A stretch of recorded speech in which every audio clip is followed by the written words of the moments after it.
आज ये जो प्रेस कॉन्फ्रेंस है, ये जो हमारा विकसित भारत का सपना है उसके लिए जो बजट आया है, जिसमें 17 लाख, अगर 15 लाख करोड़ रुपया कैपिटल एक्सपेंडिचर है, अगर स्टेट्स को भी लगा 12 लाख करोड़ रुपया कैपिटल एक्सपेंडिचर है, स्टेट्स को भी लगा ले तो 17 लाख करोड़ रुपया बन जाता है। अगर टोटल आउट ले तो 55% और 55 लाख जो है टोटल आउटले है इस बजट का।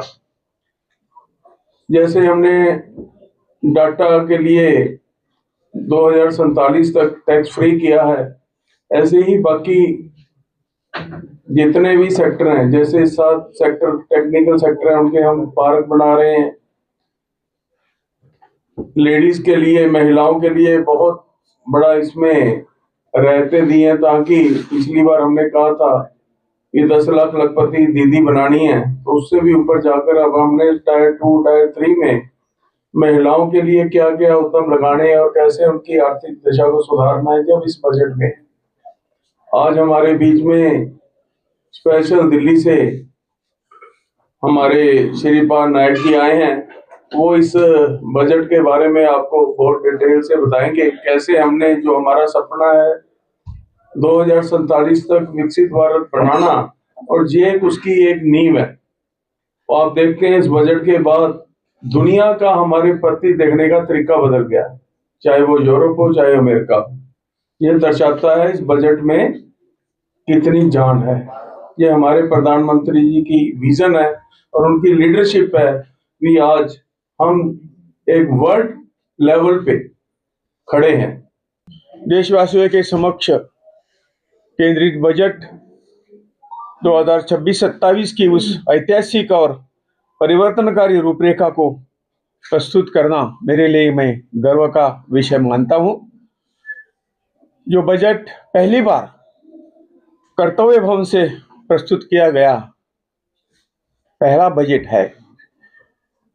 मुझे याद है कि मैं 1999 से 2004 तक मेरा पहला टर्म था as a member of parliament from Goa. तो मुझे ऐसे सामान्य कार्यकर्ता को अटल जी के मंत्रिमंडल में भी स्थान मिला था और मैं वहाँ ही एज ए MOS फाइनेंस वहाँ ही बैठता था। और आज एक नया जो इतिहास हम बनाना जा रहे हैं, वहाँ से जो कर्तव्य भवन से आज ये नया बजट प्रस्तुत हुआ है। यह बजट माननीय प्रधानमंत्री श्री नरेंद्र भाई मोदी जी के दूरदर्शी, निर्णायक और राष्ट्र प्रथम नेतृत्व की स्पष्ट छाप को दर्शाता है। जहां दुविधा के स्थान पर निर्णय, नारेबाजी के स्थान पर सुधार और लोक लुभावन के स्थान पर जन कल्याण को मार्गदर्शक सिद्धांत बनाया गया है। यह बजट केवल अगले 1 वर्ष के आंकड़ों तक सीमित नहीं है।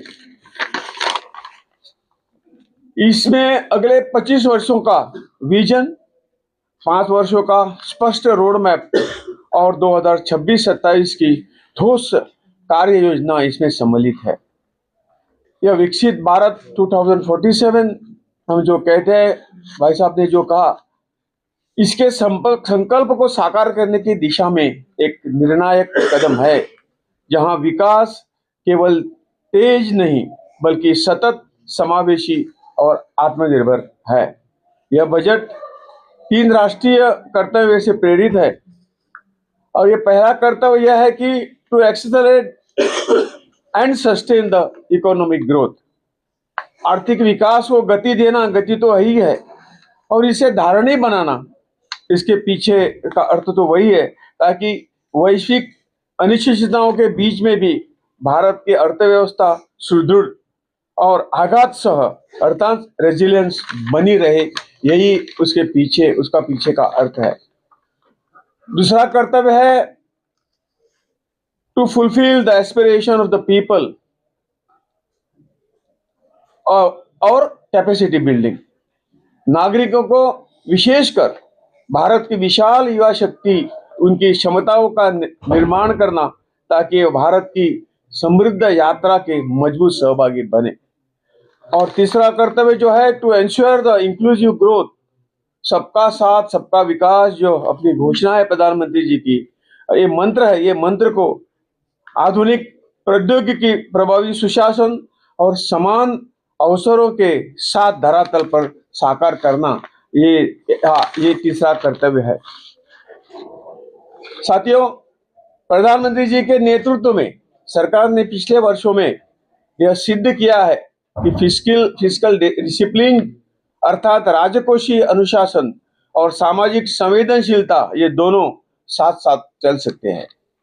जहां कभी भारत को फ्रेजाइल 5 में उनकी गिनती की जा रही थी, आज वही भारत लगभग 7% की विकास दर, नियंत्रित मुद्रास्फीति और सुदृढ़ बैंकिंग प्रणाली के साथ एक भरोसेमंद वैश्विक अर्थव्यवस्था के रूप में खड़ा है। आज हम विश्व की चौथी सबसे बड़ी अर्थव्यवस्था बन गए हैं और जल्दी हम तीसरे नंबर पे आने वाले हैं। वो स्थान हम ग्रहण करने वाले हैं। बजट में फिस्कल डेफिसिट को जीडीपी के 4.3% तक लाना और फिस्कल मैनेजमेंट के स्पष्ट रोड मैप पे यह भरोसा और मजबूत होता है। यह बजट रिफॉर्म एक्सप्रेस की निरंतर गति का प्रमाण है।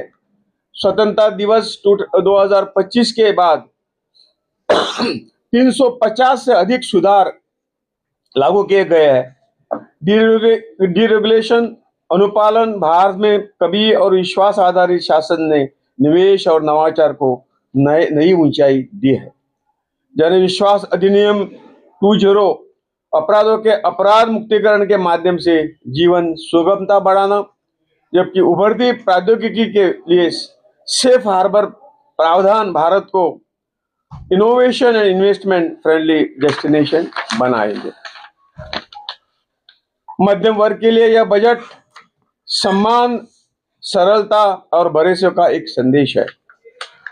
जैसा भाई साहब ने कहा कि 12 लाख तक आय पर शून्य कर है, सरल इनकम टैक्स रिटर्न की व्यवस्था, लिबरलाइज्ड रेमिटेंस सिस्टम के अंतर्गत शिक्षा और चिकित्सा हेतु टैक्स कलेक्शन एट सोर्स में कमी, कैंसर या दुर्बल लोगों की दवाओं पर शुल्क छूट, ये सभी निर्णय दिखाते हैं कि यह सरकार करदाता पर विश्वास करती है और उसकी जीवन सुगमता को प्राथमिकता देती है। युवाओं के लिए यह बजट अवसरों का विस्तार है। कौशल निर्माण को जिला स्तर तक ले जाना, 5 विश्वविद्यालय, नगर क्लस्टर, स्टार्टअप एप्स को प्रोत्साहन देना, खेलो इंडिया मिशन का विस्तार करना और ऑरेंज इकोनॉमी के तहत 15,000 स्कूलों और 500 कॉलेजों में कंटेंट क्रिएटर लैब्स, ये पहले शिक्षा, कौशल और रोजगार को एक सूत्र में पिरोती है। आने वाले वर्षों में इससे लाखों युवकों की नई पीढ़ी की नौकरियों के लिए तैयार की जाएगी। महिला के लिए महिला नेतृत्व विकास इस बजट का एक मजबूत स्तंभ है। लखपति दीदी, स्वसहायता समूह और ग्रामीण महिलाओं को उद्यमी बनाने की प्रतिबद्धता को आगे बढ़ाते हुए she self help entrepreneur she marts की स्थापना, सुनिश्चित मार्केट रीच और इनोवेटिव फाइनेंसिंग, ये कदम महिलाओं की आर्थिक स्वतंत्रता को नई ऊंचाई देंगे। प्रत्येक जिले में कामकाजी महिलाओं और छात्राओं के लिए छात्रावास की व्यवस्था उन्हें शिक्षा और रोजगार के अवसरों से जोड़ने में सहायक होगी। इंडिया, किसान और ग्रामीण भारत के लिए यह बजट आय वृद्धि और हाई वैल्यू क्रॉप प्रोडक्शन और डाइवर्सिफिकेशन का भरोसा देता है। हाई वैल्यू क्रॉप्स जैसे कि तटीय क्षेत्रों में नारियल, कोको, कैजू, उत्तर पूर्व में वृक्ष आधारित उत्पादन, पर्वतीय क्षेत्रों में बादाम और अखरोट के लिए समर्थन, 500 जलाशयों और अमृत सरोवरों का एकीकृत विकास, कोऑपरेटिव सोसाइटीज को कर छूट का विस्तार और भारत विस्तार जैसे AI आधारित प्लेटफॉर्म, ये सभी कदम कृषि को आधुनिक, लाभकारी और जोखिम से बनाते हैं। MSME सेक्टर इस क्षेत्र के लिए एक बजट सिर्फ सहारा नहीं है, नेतृत्व प्रदान करता है। सहारा ये नेतृत्व प्रदान करता है। 10,000 करोड़ का एसएमई ग्रोथ फंड, आत्मनिर्भर भारत कोष में अतिरिक्त पूंजी, बेहतर तरलता और बड़े वैल्यू चेन से एकीकरण, इनसे चैंपियन एमएसएमई तैयार होंगे जो विश्व प्रतिस्पर्धा में भारत का परचम लहराएंगे। मैन्युफैक्चरिंग और इंफ्रास्ट्रक्चर सेक्टर में यह बजट एक निर्णायक छलांग है। 12.2 लाख करोड़ का कैपिटल एक्सपेंडिचर, जो 2014 में 2 लाख करोड़ था, इसकी तुलना में 6 गुना से अधिक है। रेल, लॉजिस्टिक्स, जलमार्ग और औद्योगिक कॉरिडोर को अभूतपूर्व इसमें गति मिलेगी।